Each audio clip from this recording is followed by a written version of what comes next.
So you bought a home no long ago and realize that that's not it. It's not working for you anymore. And you realize that the house, you don't like the kitchen, and it doesn't fit your cooking skills, or the bedroom and the size don't fit your kids anymore because now you started at 1 babies and you have 5.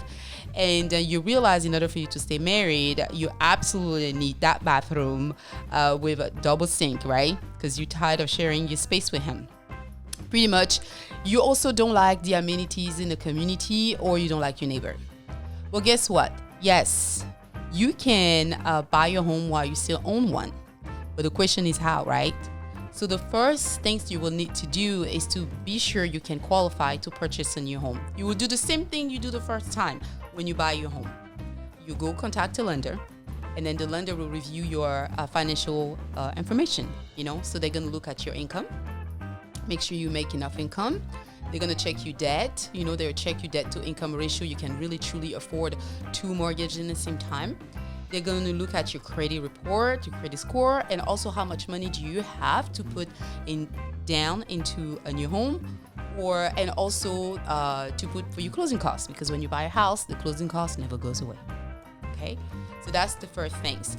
But then, and they'll let you know, hey, Mrs. and Mr.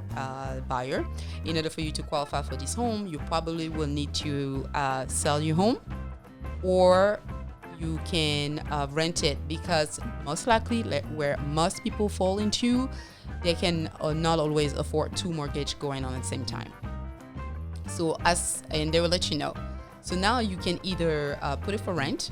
If you put it for rent, you will have to get the property ready, and they will use the rent amount to benefit you. So they'll count for you, and then you'll be able to make sure the rent amount will cover your mortgage.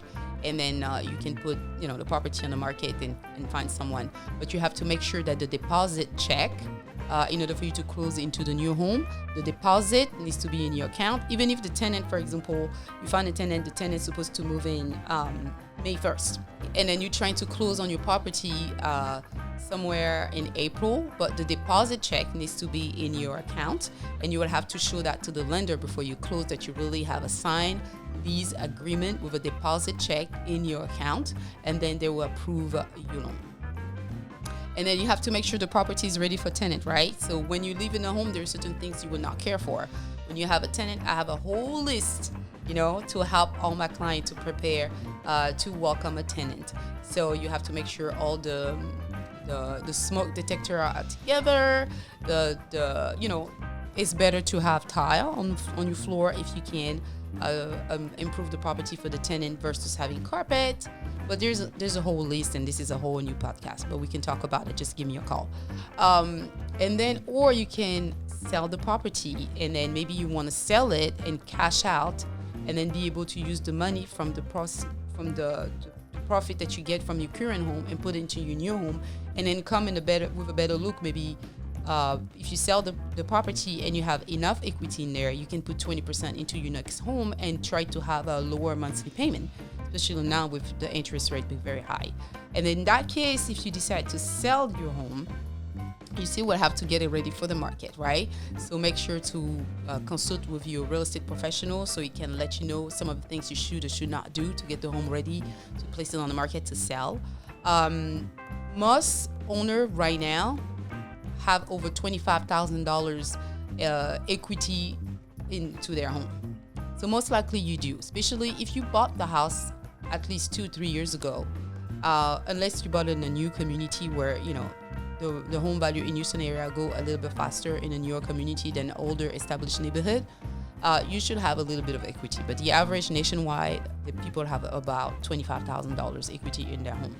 So you can sell that and use that money and put it into your next home. But you can be under contract to purchase, you put your home on the market first. You find a buyer or tenant. But let's focus on the buy side. You find a buyer. You wait to pass the option period with your current buyer, right? And then also the contract you're gonna have with the buyer, you have to let them know you may need a lease back, meaning the buyer will give you the possibility to stay a little bit longer after closing in the house, because you need that cash in order for you to buy your next home. But you also need to make sure you secure the current buyer, right? So you wait after the option period, everybody agree on repair and things of that nature. And then you go ahead and start looking for a home, and you enter into contract with another house. But you make sure the closing for your next home is maybe 2 or 3 weeks after the closing with your current home that you're in, right? And then you give yourself a week to 2 weeks to move out. And you also have the time to have that money coming to your account and then pay for the new place.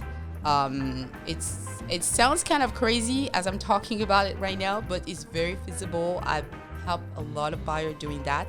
I also have some transaction where the closing happened maybe a day or two before you purchase your next home. But I prefer to have maybe 5 minutes.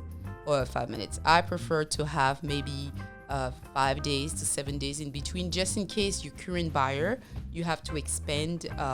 They ask for an extension for whatever reason is going on with their transaction. So now that you have a better understanding how you can place your current home on the market and buy a new one, make sure to have recommendation with lenders. They know what they're doing, and they can really truly give you the full detail and review all the costs that come with it. Work with a real estate broker local who know the market, and they can explain you if you can put it on your home for rent, or you can sell it, and also give you your home evaluation. That's the first place. Contact your realtor, get a home value for your home first, and then see how much you can put your property for rent and see how much you can sell it for. Then contact the lender, get your pre-approval going, and then find a buyer, and you're on the road to move out. If you have any question, feel free to contact me. I'm your girl here in Houston area. Make sure to subscribe, and I will see you soon. Bye.